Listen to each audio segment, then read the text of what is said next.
Sala Especial.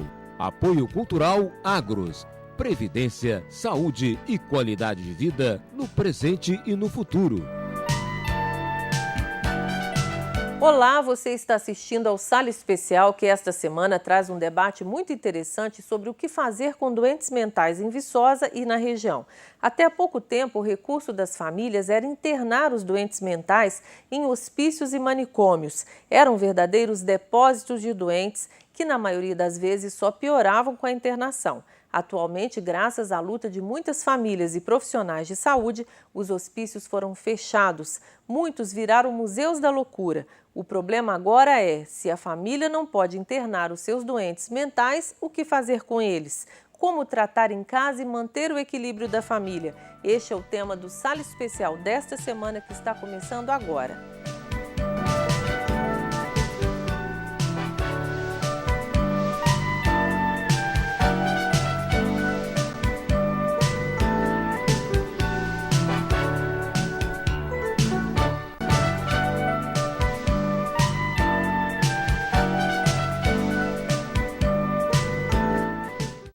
O Sala Especial está no ar, hoje recebendo a visita do médico psiquiatra Arlindo Veloso, da assistente social Márcia Valéria Nogueira e da psicóloga Ivete Starling. Esses três profissionais atuam no CAPS Viçosa.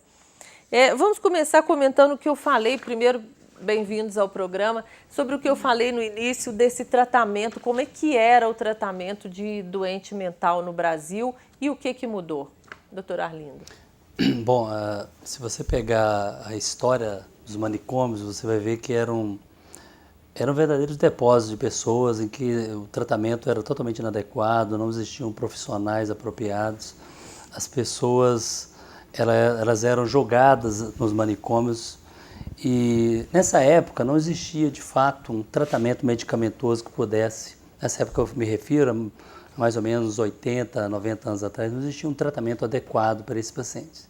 Então, o que o sistema de saúde fazia? As famílias, elas procuravam o sistema, que era sistema privado, né, em que o governo bancava esse sistema e levava esses pacientes. Eles eram basicamente contidos, né, depositados ali nos hospitais, nos manicômios, e ficavam ali durante anos, a maioria das vezes durante uma vida inteira. Não existia um tratamento adequado, mesmo porque a psiquiatria naquela época não tinha um avanço, a gente não tinha medicamentos mais apropriados. Uma coisa interessante... Era um depósito, né? Era um depósito de pessoas mesmo. Um sofrimento terrível, né? Certamente. Eu acho que eram verdadeiros cobaias, porque as pessoas eram internadas nesses hospitais, né? Hospitais entre aspas, né? Hospitais psiquiátricos, e fazia-se várias tentativas de tratamento. Alguns eram acorrentados, banhos gelados, às vezes chicotadas. Esses pacientes eram muito maltratados e, enfim... Pioravam. Pioravam e muito. Tá? A maioria morria precocemente. A família às vezes nem ficava sabendo, até porque uma parcela da sociedade, ou a maioria da parcela da sociedade, entregavam esses pacientes para os manicômios e não voltavam depois para buscar, para saber o que estava acontecendo. Já tinha a perda do vínculo familiar mesmo. Era uma maneira até de se livrar, né? Porque o que fazer, né? Se não tinha ainda essas contenções químicas que hoje existem, né? Exatamente. Uma coisa interessante é que naquela época, quando se internavam os pacientes, uma parcela enorme desses pacientes não eram pacientes que eram para estar ali. Você tinha paciente, por exemplo, epilético, entendeu? Que estavam ali de uma forma equivocada. Você tinha pacientes que tinham doença venérea, que às vezes afetava o sistema nervoso central deles, alteravam eles eram internados em hospitais psiquiátricos e ali ficavam até morrer. Porque não tinha diagnóstico? Sem diagnóstico definitivo, sem nada. Então, eles, hoje em dia tem-se esse cuidado, né, em avaliar o paciente antes. E muitos podem ficar em casa? Hoje, com os recursos que a medicina tem, que a farmácia tem, mudou muito, assim, a psiquiatria avançou muito, ainda tem muito o que avançar? Eu acho que a psiquiatria está engateando ainda, tá? Mas ela melhorou muito, uma coisa que eu acho que deveriam ter feito há muito tempo é acabar com boa parte dos hospitais psiquiátricos, talvez todos, né? De internação de longo prazo. É lógico que a gente tem que ter um hospital de referência para encaminhar alguns dos pacientes que a gente não tem um controle sobre eles. Mas a internação a curto prazo, curtíssimo prazo, não igual antigamente. Mas a psiquiatria ela avançou bastante, mas eu acho que ainda está engateando, tá? Hoje a gente não tem a gente tem vários tipos de tratamentos, vários tipos de medicamentos que podem trazer para a sociedade, né, boa parte desses pacientes. Até porque a maioria desses pacientes que estavam internados em hospitais psiquiátricos não deveriam estar ali. Eram pacientes que, mesmo sem a medicação, poderiam ser conduzidos de outra forma. E hoje tem outros recursos, né? Vocês que atuam no CAPS, não é só remédio, tem outros tipos de terapia que ajudam também, não é?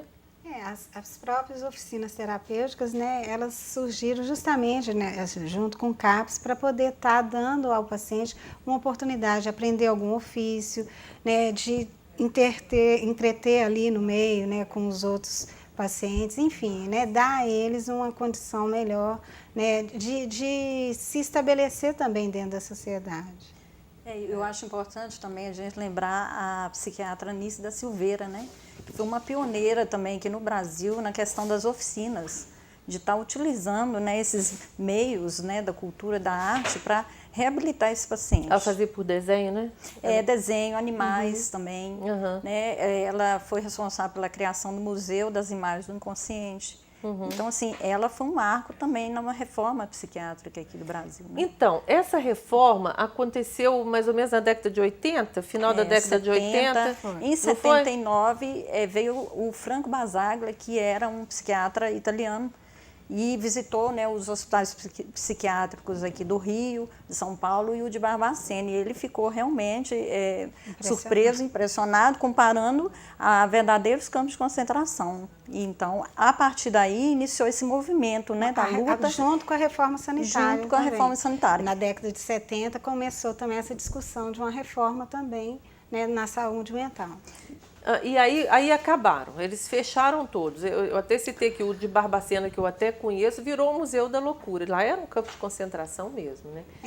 Mas foi um processo também, né? Isso foi em 89, né? Com a própria... Aí já começa a discussão. O Paulo Delgado, né, o deputado, na época, ele criou a lei e ela ficou 12 anos, né? Tramitando para poder, então, ser sancionada. Então, assim, houve todo esse período, né, de discussão em relação, né, como que seria aplicado, né, essa reforma. O fechamento mesmo aconteceu muito depois, o fechamento definitivo. O CAPS é de quando? Ele é de 2003, o de Viçosa. O de Viçosa. Porque, a na lei verdade, a lei é de 2001, foi aprovada depois de 12 anos. 12 anos, ela foi aprovada em abril de 2001. É muito recente, né? O fim dos manicômios é uma coisa então, muito nesse recente período, na história. Nesses 12 anos, houve um processo de repensar a internação psiquiátrica, né? Começa assim uma discussão, continua, né? Que ainda continua, um mas o processo próprio de papel dos construção. manicômios, como que era feito esse trabalho dentro dessas instituições, né? Começou a ser fiscalizado, a serem entrevistados, como que estava sendo feito esse trabalho, e aí começa toda uma discussão. E hoje, como é que funciona? O que é o CAPS? É um centro de atenção psicossocial aberto, comunitário, em que o objetivo principal é a inserção social desse paciente, a inscrição da diferença na sociedade. É não excluir e não deixar esse paciente à mercê ou internado, como antigamente. Então, o objetivo é reinserir esse indivíduo no meio da família, da sociedade, e por isso que é uma rede, não seria só o CAPS. Né? A gente precisa de toda uma rede, atenção básica, hospital de retaguarda, os hospitais gerais, né? Centros de convivência. Onde é que funciona o CAPS aqui em Viçosa? Na Bernardes Filho, na Avenida Bernardes Filho, 348, no bairro de Lourdes. Nós vamos fazer um pequeno intervalo e a gente volta daqui a pouco falando um pouco mais sobre saúde mental e o papel das famílias nesse desafio tão grande. O Sala Especial faz um pequeno intervalo então e volta já.